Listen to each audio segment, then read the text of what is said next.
Peace isn't the answer. Liberation is the answer.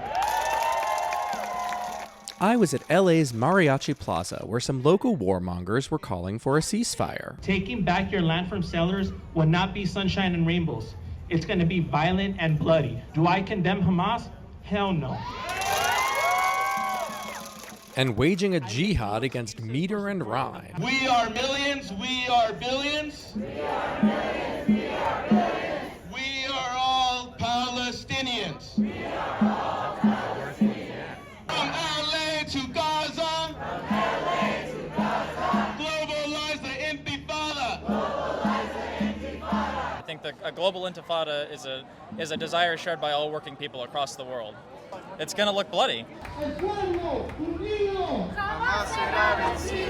I learned that ethnic difference was no barrier to ethnic solidarity. People say, oh, but we're so different from Arabs, are we? Why is it that Southern California has strawberries, mangoes? It's because the lines of latitude are exactly the same as Palestine. How'd you get involved with this cause? I don't know. I think you look around, like, I'm a brown-skinned person, and you see other brown-skinned people getting bombed, and you're like, well, if I was over there, then, like, I would be bombed too.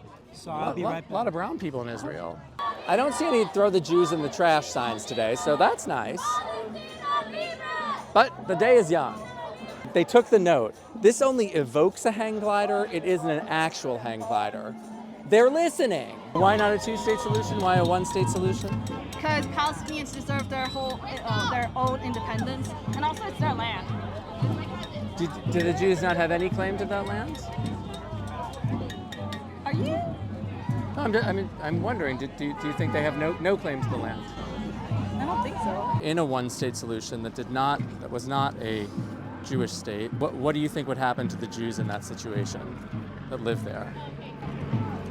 I think that's for me to really touch on. Well, if you had to guess. Again, I don't think it's for me to guess what would happen. What brings you out here today? I want to help do what I can to stop the war in Gaza. It's a kind of horrible situation, isn't it? It is. It's terrible. What we need is peace and healing. Do you get a peace and healing vibe from these people? From this. I mean, these are all folks who are here to stop war. I mean, that's a necessarily nonviolent position. When you hear decolonialization, does that sound nonviolent to you? Decolonization is a process of peace building. This is decolonization, what we're seeing right now. It's never been peaceful. It's always been violent. Should the United States be decolonized? I do share that view. What would that look like?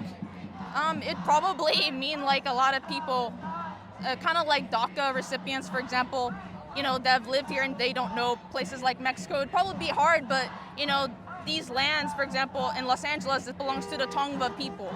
Calling for the expulsion of DACA recipients hadn't been on my dance card, but then again, neither was this. When did your awareness awaken? October 7th, the Palestinian genocide, on the 7th, yes. That started on the 7th. So the genocide that started on the 7th, to be clear, yes, was which one? Which one are you talking about? The Israelis were committing genocide against the Palestinians. On the 7th? Yes. What's going to happen to the Jews in a one-state solution ruled by Palestinians? Many of the settlers are literally from, a lot of them are from America or other parts in Europe. A lot of them have already fled. That's settler privilege. I prefer refugee privilege, if you don't mind. Are there any Palestinian leaders who you look to now and think, okay, this is someone who can make this a reality, a one-state solution with equal rights for all? Yep, I know they're out there. I'm not going to name names, but is there anyone who's saying that? There are, but you should do some research on that. Well, I thought that's what I'm doing right now.